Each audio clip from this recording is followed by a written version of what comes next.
Bueno, buenas tardes a todos. Hoy estamos aquí con Ramón González de Robonity para hablar de IA responsable dentro de los diálogos 360 previos a la masterclass del día 18 de abril. Soy Alfonso Peralta, juez de primera instancia e instrucción del juego número 2 de Guadix y bueno, me habréis visto en algún vídeo y me veréis en algunos diálogos más que estoy ayudando a Fabián García Pastor.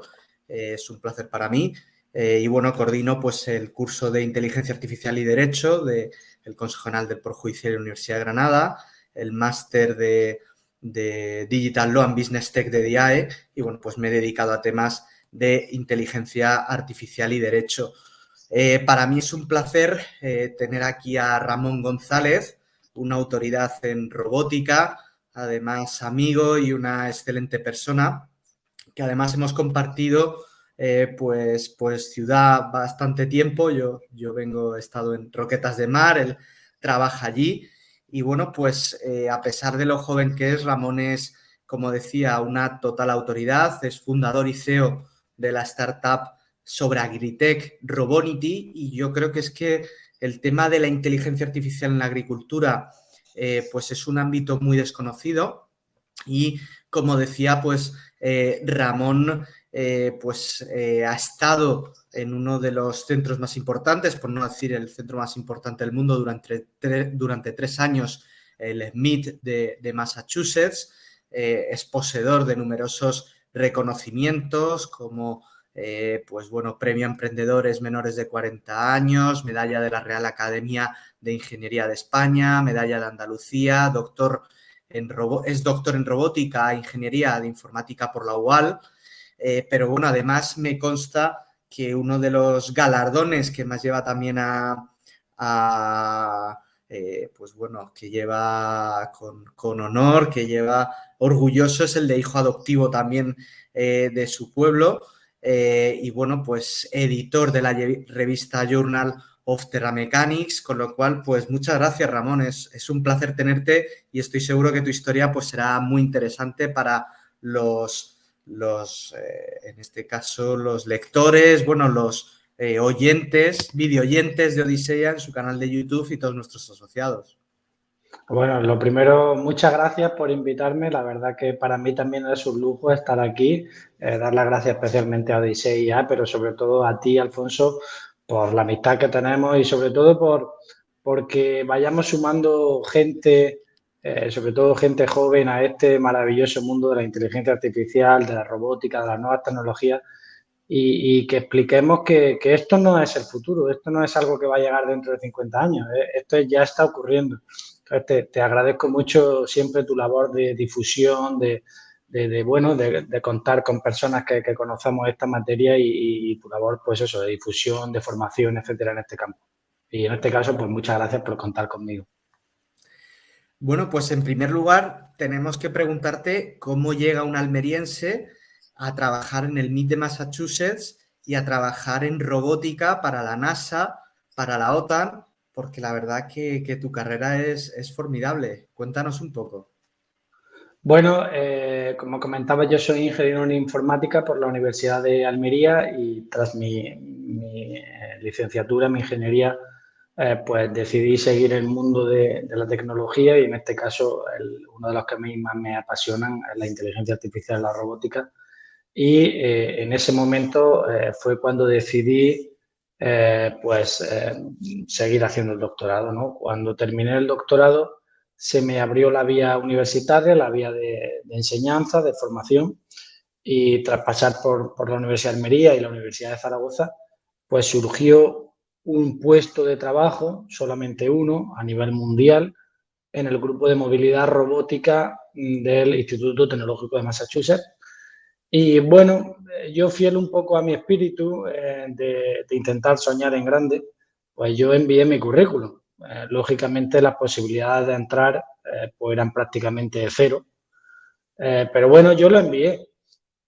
Y bueno, ¿cuál fue mi sorpresa? De que tras la primera criba entro a una entrevista personal, Al poco tiempo me vuelven a escribir de que había pasado esa primera entrevista, que querían una segunda entrevista y bueno, la verdad que mi auténtico sueño, ¿no? Y orgullo fue cuando pasé todo el proceso de selección y el candidato que ellos buscaban para ese puesto de ingeniero en el grupo de movilidad robótica del MIT, pues fui yo. También es cierto de que mi tesis doctoral, las contribuciones de mi tesis doctoral iban muy, muy en la línea del puesto que se requería, iban muy en la línea del trabajo que el profesor, el PI, ¿no? el investigador principal de ese grupo de investigación ya venía haciendo, ¿no? Yo conocía perfectamente los trabajos de ese grupo, de ese profesor, etcétera, etcétera, y iban muy en la línea, ¿no? Mis contribuciones de tesis doctoral iban muy en la línea de robots de exploración planetaria, robots en entornos exteriores, la problemática del control del movimiento, etcétera, etcétera. Y bueno, pues la verdad que un auténtico orgullo, ¿no? De llegar desde Andalucía, desde España a ese sitio y sobre todo trabajar con esa gente, pues aprendes mucho y sobre todo te das cuenta de que la gente que tiene mucho, mucho talento también son muy humildes, ¿no? Y son unos compañeros de viaje absolutamente formidables. Y además, bueno, lo que también tiene, yo creo, más mérito aún, sí, creo que si tiene mérito llegar, también suele tener mérito mantenerse, pero más mérito aún es dejarlo por propia iniciativa, ¿no? Que no el abandonar, pues es un puesto en el MIT, una carrera en Estados Unidos, en Massachusetts, trabajando con grandes instituciones y decir, bueno, pues me vuelvo a mi tierra, me vuelvo a Almería, voy a aplicar la robótica, la inteligencia artificial en el ámbito principal que tiene Almería para el resto de España y para el mundo, que es la agricultura, y fundar una startup innovadora en toda esta materia como es Robonity. ¿Cómo lo hacéis? Sí, ¿A qué os dedicáis? Y cómo fue un poco la vuelta.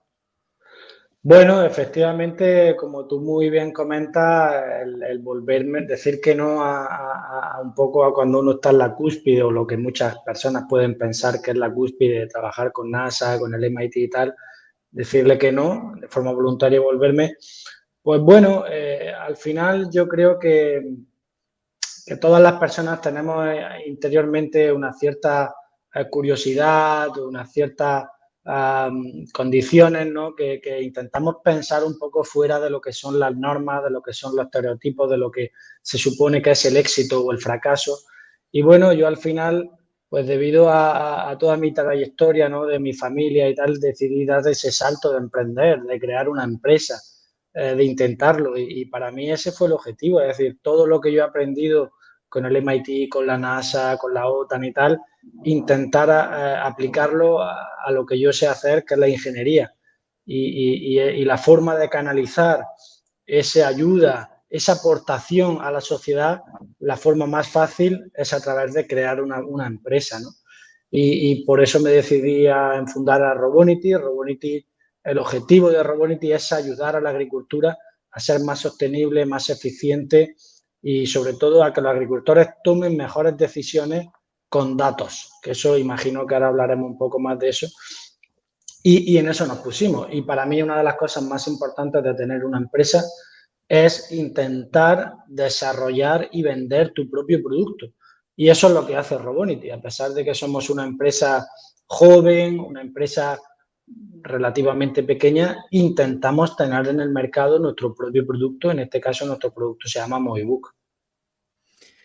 Bueno, estamos en Diálogos 360 sobre inteligencia artificial responsable. Tú que vienes de la robótica y de nada menos que de poner robots en Marte, ayudar a poner robots en Marte, ¿cómo ves un poco la responsabilidad de la robótica? Se habla de posibles registros de robots, posibles matriculaciones, de una responsabilidad similar incluso por ejemplo, a la de los vehículos a motor, es decir, que una responsabilidad objetiva, que el robot, pues bueno, produce un cierto riesgo y en caso en que se produzca ese accidente se responderá, pues bien sea por su productor, por su usuario. bueno, el vehículo autónomo, ¿no? Dicen que uno de los problemas de la automatización completa del vehículo autónomo es quién responde, ¿no? ¿Cómo lo ves tú desde tu Correcto. experiencia?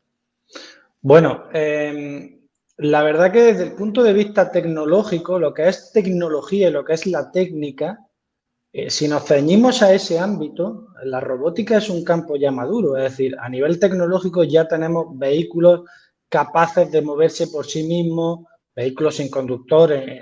Si alguien va, por ejemplo, a día de hoy a Las Vegas, a Singapur, incluso a Boston, a ciertas áreas y pide un taxi, verá que en ese taxi no hay nadie al volante. Es un vehículo sin conductor. Y esto no es que va a llegar dentro de 50 años. Esto es que a día de hoy, si tú vas a Las Vegas, al aeropuerto, te bajas y pides un taxi, no hay conductor. O sea, esto no es ciencia ficción. ¿Cuál es el gran reto? Y por supuesto, si hablamos de robots en agricultura, los tractores autónomos, si hoy en día alguien va, yo hace poco estuve en la zona de Ciudad Real, aquí en España, los tractores no llevan a nadie en el volante. Van solos, van guiados por GPS y por tecnología robótica. ¿Cuál es el gran asunto que hay sobre la mesa ahora mismo, tanto a nivel técnico como a nivel de legislación? La responsabilidad. Ese es el gran punto en el que hoy en día tanto técnicos como legisladores, etcétera, etcétera, están involucrados. Porque como tú muy bien comentas, cuando un coche sin conductor tiene un accidente, ¿de quién es la responsabilidad? ¿Es del que ha fabricado el vehículo? ¿Es del que ha fabricado el software que controla el vehículo? ¿Es del que ha fabricado los sensores que permiten al vehículo moverse de forma autónoma? ¿Es de la persona que ha comprado el vehículo? ¿Es de la marca que vende el vehículo? ¿De quién es la responsabilidad? Otro aspecto que también entra aquí y que ahora está muy en debate, las empresas aseguradoras. ¿Hasta qué nivel profundiza esa empresa aseguradora? Es decir, aseguran el coche, aseguran el software, aseguran la marca. ¿Hasta qué nivel llegamos? Pues ciertamente, como digo, esto es un tema que a día de hoy no hay una verdad absoluta. Lo que está ocurriendo es que, por ejemplo, en Estados Unidos, que es los que van más avanzados, cada estado, independientemente, cada estado regula sobre eso. Y a día de hoy, la regulación que hay es para zonas muy acotadas de una ciudad. Como he dicho, en Las Vegas, en la zona del aeropuerto, una determinada zona muy acotada y restringida es donde pueden operar esos vehículos sin conductor, ¿vale? O en Singapur, solamente en áreas muy restringidas. En Corea del Sur también. Ya hay zonas de Corea donde son los coches sin conductor. Entonces, a día de hoy no existe una verdad absoluta y lo que se hace es acotar problema por problema, región por región, legislación concreta de un estado, de una zona concreta, etcétera. Pero, ya digo, para mí el punto en el que está hoy en día la situación es que tanto ingenieros como personal de legislación, abogados, jueces, juristas, etcétera, etcétera, todos tienen que ir de la mano porque a ambos compete esa responsabilidad. Aquí no estamos hablando solamente de que el juez o el abogado tienen que saber dominar ese campo. Estamos hablando de que tienen que coordinarse, porque lógicamente un juez no tiene por qué saber todos los detalles técnicos, ni de hecho no tienen por qué cuestionar cuestiones como las que yo he dicho, es decir, qué pasa si un sensor falla, qué pasa si es el software, etcétera, etcétera. Máxime cuando son empresas diferentes. Las empresas que, por ejemplo, trabajan en control de coche autónomo son diferentes. Una la que fabrica el coche, otra la que fabrica el software, otra la que fabrica los sensores, otra la empresa aseguradora, otra la empresa que monitoriza dónde están esos vehículos. En fin, hay muchas cuestiones en el aire.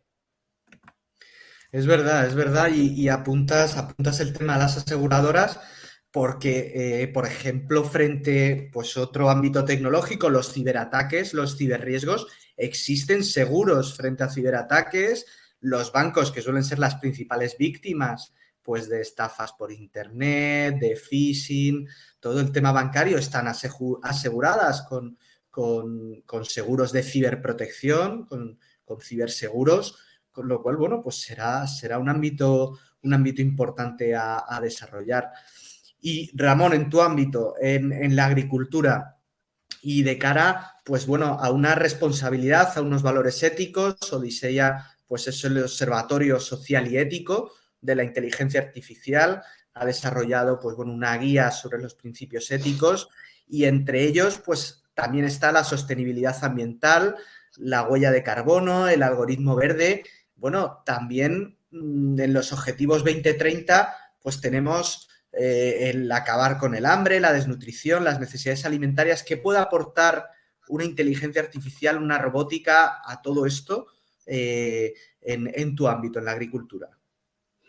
Pues lo puede aportar prácticamente todo. ¿Por qué? Voy a dar un dato. En el año 2050, o sea, no dentro de 1000 años, dentro de unos años, en el año 2050 la población del planeta será superior a los 9.000 millones de personas.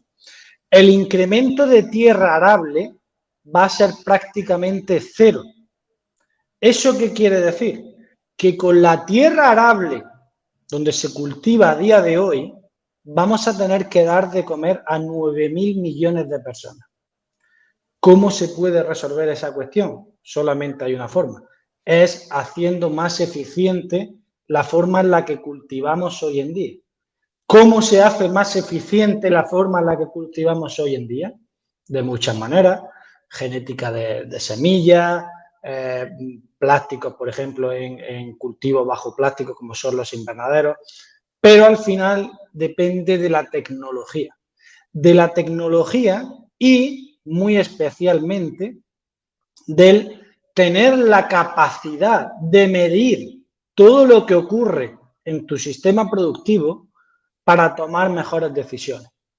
O dicho de otra forma, utilizar herramientas como analítica de datos e inteligencia artificial para poder tomar mejores decisiones. De forma que en la misma terreno de cultivo seamos capaces de producir más. Y además, que no tenemos que perderlo de vista, producir de la forma más sostenible posible. Reducción de huella hídrica, reducción de huella de carbono, porque no es solo cuestión de producir más, sino que también tenemos que consumir los menos recursos posibles de nuestro ecosistema, ¿vale? Entonces, en todo este ecosistema que estamos explicando, la robótica, automatización de procesos, automatización de riegos, realizar los riegos de la forma más precisa posible, menor consumo de agua, menor impacto en huella hídrica, energía, uso eficiente de la energía en tractores agrícolas, en sistemas de control de clima, por ejemplo, en invernaderos. En todo eso, la robótica, la automatización va a jugar un rol fundamental. Pero es que en el otro lado, la inteligencia artificial y la analítica de datos tienen que ser los garantes de que tomemos mejores decisiones. De que ante una plaga, ¿qué podemos hacer ante una determinada plaga? ¿Qué podemos hacer ante determinadas cuestiones como es la falta de mano de obra? ¿Qué pasa con todo eso? La inteligencia artificial y la analítica de datos van a jugar un rol absolutamente fundamental. Pues sí, la verdad que sí. Yo creo que las opciones, pues las que existen, las que quedan por venir, hablábamos incluso de la posibilidad, ¿no? Del otro día de gemelos digitales de invernaderos, ¿no? Que eso es el futuro y el presente. Es verdad que lo hemos visto en barcos, lo hemos visto en fábricas, pero bueno, es que un invernadero no deja de ser una cierta fábrica, ¿no? De alimentación. Y la verdad bueno, si ya de por sí Almería, elegido bueno, y el resto de la agricultura española, pues es admirable porque desde, lo has comentado yo te lo he escuchado a ti, la verdad que lo digo, ¿no? Si desde un desierto se puede dar de comer a toda Europa, pues mejor eficiencia que esa, pues no existe, pero bueno, todo es posible y siempre se puede mejorar, siempre se puede hacer todo de una mejor forma y de una forma más eficiente y sobre todo que hay que cuidar ese recurso que es el agua, el medio ambiente, la huella de carbono. Así que nada, un placer tenerte, Ramón, y damos por concluida la charla y estos diálogos 360. Y nada, pues emplazamos a todos el día 18 de abril a la masterclass IA responsable, que continuaremos sobre este tema de la responsabilidad y del principio ético en búsqueda de esa inteligencia artificial, pues bueno, responsable, segura, confiable para todos. Muchas gracias, Ramón. Muchas gracias y enhorabuena por la iniciativa, que es muy necesaria, de explicar todo lo que a día de hoy se desarrolla a nivel tecnológico, inteligencia artificial, robótica, inteligencia artificial generativa, muy importante, un gran campo que cada día se está asentando más en nuestro día a día, y sobre todo eso, ayudar a difundir para que las personas veamos que todo esto no viene para asustarnos ni viene para destruir empleo, como mucha gente se cree, viene a crear empleo de calidad y viene a hacernos más competitivos. Muchas gracias y enhorabuena. Muchas gracias. Pues sí, hablaremos del chat GPT-4 y de estas cosas. Nos vemos en la siguiente.